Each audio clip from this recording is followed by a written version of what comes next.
New York has released thousands of migrants back onto our streets. Yeah, they have. All right, this is a suggestion via Discord. Let's go and check this out immediately, see where this takes us, guys. Discussing his tariff strategy with me in a Fox Business exclusive yesterday, House Republican Conference Assistant Whip Nicole Maliotakis has been touting the success of tariffs, saying so far the simple threat of tariffs have achieved desired outcomes. Absolutely. We've seen a 95% decline in border crossings, a sharp decline in drug trafficking, and nearly $2 trillion in private investment in U.S. manufacturing. Maliotakis also celebrated. And all the stocks got cheaper. President Trump's deal with French shipping firm CMA, a $20 billion investment in the United States over the next 4 years to create 10,000 jobs. I was there yesterday and met the CEO, and he told me a bit about it. Staten Island's Port Liberty set to benefit from this deal as it is operated by CMA. Joining me now is the woman herself, New York Congresswoman Nicole Maliotakis. Congresswoman, thanks very much for being here, and I understand why this is so important to you. That's your district. And I met the CEO yesterday when he was in the Oval Office with President Trump. He's very excited about investing in America. And we talked about how large the ships are. This is a huge deal, and it adds to all the other investment in America that President Trump has been able to trigger. Like an absolutely gigantic fleet here, guys.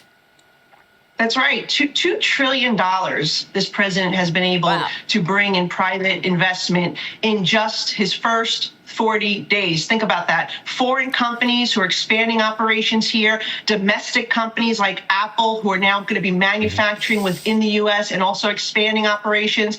We're talking about a lot of jobs, a lot of investment, and it's private investment, unlike what Joe Biden did, which was use trillions of dollars in American tax dollars to try to incentivize people here. Trump is doing it by having smart policies, and the CMA deal is huge for Staten Island. We're talking about $300 million that they're going to be putting in our ports to expand. They're going to create about 300 jobs as a result of this. We're already seeing the effects of this deal because they've already hired about 60 people just in the last few months. So we're really excited. I've been pushing for this for quite some time. Yeah, guys, we definitely need to get those numbers up. I mean, if the deal is worth $300 million and your goal is to hire 300 people in Staten Island, we need to get those numbers up, guys. We've been investing in our port infrastructure here Massively. and our waterways to make sure that we can bring more ships, deepening our channels. It's going to be a good deal for Staten Island and for the country. Yeah, so what will that do to change Staten Island? Tell me specifically what you're expecting from this shipbuilding investment. Yeah, well, the Ways and Means Committee actually had a hearing at this port about a year ago. And at the time, it seemed like there wasn't a lot going on. But right now, we're expecting to see a lot of activity. We're going to see a lot more containers coming in. We're going to see a lot more jobs being created. We're going to see the port expanded in a way where they'll be able to deal with more capacity. And so this is a huge deal for Staten Island because we are an island and we do rely on our maritime industry for a lot of the jobs. And over the decades, we've seen these jobs go away, sadly. And we've been working very diligently to try to jumpstart the maritime industry again. And we're hopeful that this will not only bring those 300 jobs to Staten Island for this particular Port Liberty, but that we'll see as a result other companies that service the shipping industry come as well. And I think President Trump's announcement the other day at the State of the Union, where he talked about the need to build ships here in the United States, the Jones Act, very critical and important for our national security and economy. Okay. Yeah, exactly. Yeah, guys, the Jones Act is definitely tricky, very, very tricky. So we have a colony, let's call it, in this context. Puerto Rico has basically been consistently destroyed by the Jones Act. So we do need to kind of lift that, at least for them. But that's not the point here. The point is that, guys, if we're looking to stop the concept of importing and we start building things in the United States of America, guys, we need to stop the concept of importing. It sounds like the shipping company is exclusively going to be importing a gigantic amount of products into the United States of America, most likely from countries that are not tariffed or potentially on the hook for being tariffed, guys.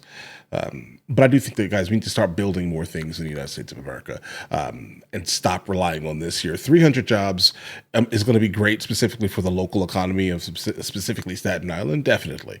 But can we do something else, guys? Right? Let's build stuff here that we need, number one. And then secondly, the shipbuilding aspect is something that we should definitely be doing here. All right, like we need to do that much more.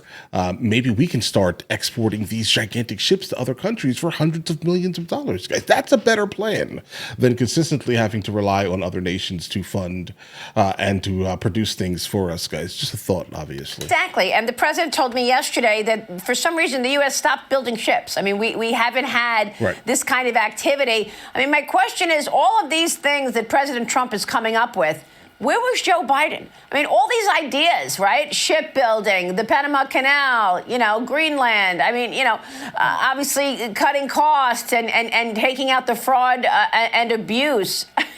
It's unbelievable how many things he's coming up with in 40 days. And in 4 years, we haven't heard a peep about any of this stuff.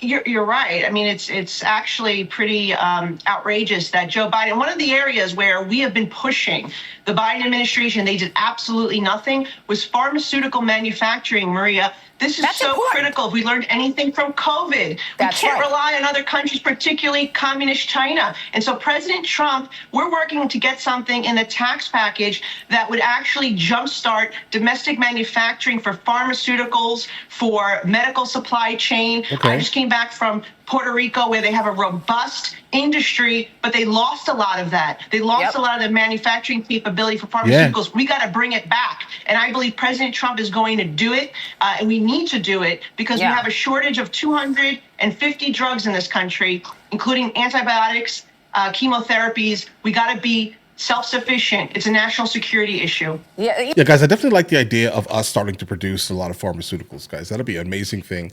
That hopefully that could also bring some of the costs down for some of the things that American citizens are actually needing, right? And I'm talking about bring them down to the international level, not the overly inflated American price that a lot of these pharmaceutical companies try to put on to us, guys. There's no reason why insulin should cost this much because you're right here, and then 300 feet across the border, it's 10 times, 100 times more money. That doesn't make any sense, guys, right? But I guess that's just kind of what we get for having this massively privatized system. And not trying to say public system is even better. We need to find like a good solid mix between the two of these things to probably make them actually work for the American population, guys, because these prices are wild. They're unnecessary for the same exact piece of medication, okay? It is a massively different price. Look at Ozempic. In the country where Ozempic actually originates, it's like $1, $3, $10, something like that, guys, versus the United States of America where it's $1,000. What is that, guys? It sounds like we have a problem with manufacturing. I'm almost positive we have the ability to produce some type of GLP-1 type medicine in the United States of America that's not compounded. I'm almost positive we actually could, but either way. Thank you so much for working on this issue. I mention this all the time because I remember during COVID 2020 when you had all those propaganda, they call themselves media, coming out of communist China, and it's all propaganda networks. And basically they came out with a tweet and said, well, maybe we won't send the underlying ingredients to prescription drugs that we make here for America. Maybe we won't send them to America. Let them get sick. That was a threat. They took it off. Can't even find the tweet anymore. But that's right. We cannot rely on our number one adversary to make the underlying ingredients for our prescription drugs, not to mention semiconductors as well, that we're using the advanced semiconductor chips for the military made in Taiwan.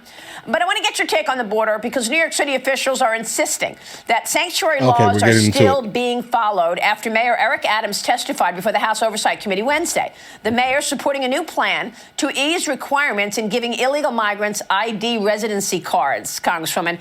DHS Secretary Kristi Noem visited the subway station where an illegal Venezuelan migrant allegedly set a woman who was sleeping, he set her on fire. Allegedly? It wasn't on tape, guys.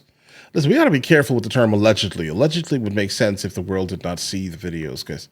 Like, I think that's the case here. Like, I mean, we need to work on fixing, let's say, the English language in that context at the very least here, guys. All right? Allegedly should not be used in this context. She says the New York City Department of Corrections is not honoring an ICE detainer for that illegal migrant who did the deed, Congresswoman. So what's going on here? It's absolutely outrageous. The Democrats, again, are doing everything they can to harbor and protect illegal immigrants in our country or who are committing crimes. This is exactly what happened with Laken Riley's murderer. He was arrested and then released by New York City, went to Georgia and killed that innocent young woman. 100% preventable. It is this sanctuary policy. They go so far out of their way. And if you watched the hearing the other day, the Democrats were criticizing Mayor Adams for any type of cooperation. And I believe he hasn't cooperated enough, because there have been all the detainer requests have actually been denied up until this year. We don't denied by him, or have the exact data for this year. But what I will say is they have released thousands of people who have committed crimes back onto our streets. And oftentimes the mayor made us actually pay to house them in luxury hotel rooms after they were released. It is so outrageous. And I'm so glad that Tom Homan is taking this issue so seriously, came to New York City immediately. They have deported thousands of people who have committed crimes. They even caught a guy who committed murder in his home country, and he was just walking around New York City like nothing. And so thank you, President Trump, for making this a top priority, because New York City residents have had it. All right, guys. So there are definitely like a couple of things that I'm super excited for that Trump has done. Like I love the concept of Doge, guys. I just love it. I think that more countries need to utilize that overall system. I think it'll be really intelligent for their budget. They can stop the concept of waste in ways that are ridiculous, but also at the same time, I'm not even sure other countries are as wasteful as we. Don't get me wrong, there's corruption in every single nation. That's the fact here, right? But I'm not sure that every other country is just giving away the same amount of money that we're giving away in the first place, right? Let's just start right there. Kind of why I'm against massively the concept of just wasting money in other countries if we're not getting anything in return. It just doesn't make any sense here, guys. That specific thing is something that's really impressive to me that was done. Now, in terms of other things, let's say, I like the fact that the border is, being used like it's supposed to be used, let's say. The port of entries are still active, guys. Keep that in mind here. That's not there is no specific blockage, right? But the concept of breaking into the country is not, happening at the same rate, let's say, guys. Right? So that's a great thing. Great thing, guys. Okay. Never said that I had any interest in the concept of like legal immigration. It doesn't make any sense, guys. It's fine, bro. Legally immigrate. It's completely fine. No complaints here. Or the concept of like actual asylum seekers or actual refugees. I have to keep reiterating this because people in the comments seem to not hear when I say this. I have no problem with the concept of immigration. I just don't think that the first act in the United States of America should be an illegal one. I don't think that it's a good idea, for example, to commit any type of like asylum fraud or fraud on the United States government or its people. It just doesn't make any sense, bro. I'm never going to back the concept of criminality by any means, so that's not a thing for me. What else do I enjoy? Let's see. In terms of the economy itself, I'm not like dense enough to believe that he's going to have the ability to fix the economy. I'm not. That's not me. The money has already been printed. Like they're not going to, put it into a pile and burn it, guys. It's not a thing. Prices are not going to go down. If anything, during Trump's presidency, the national debt is probably going to be it's going to go up. It always goes up. That's just the reality of the situation here. It's just going to go up. It's going to probably like a couple $1 trillion. It is what it is, guys. I think it's just going to get worse. The prices of assets are going to absolutely skyrocket if this continues. Specifically if tariffs come into play, like actual tariffs, not like the threat of tariffs, let's say, because every single country that was basically threatened, not every single country, but like a couple of the countries that were mentioned, some of the premier ones, let's say, they keep getting paused and stopped and held and changed and all these other things, guys. So I don't think that anyone legitimately would be dense enough to believe, hopefully they shouldn't, that Trump's going to have the ability to fix the economy. It's not a thing. I like the fact that, but how about this here? But a lot of people with means are going to absolutely make a lot of money right now. They're going to, like big means. They're going to. They're going to immediately wait for the stock prices to completely go down. If you look at the price of Bitcoin, it's just dropping and dropping and dropping, but it's not going to stay low, bro. So everyone's jumping in if they could. So there are a lot of things that are happening here behind the scenes, let's say. But either way, listen, guys, you guys all have an absolutely amazing day. Enjoy your day thoroughly.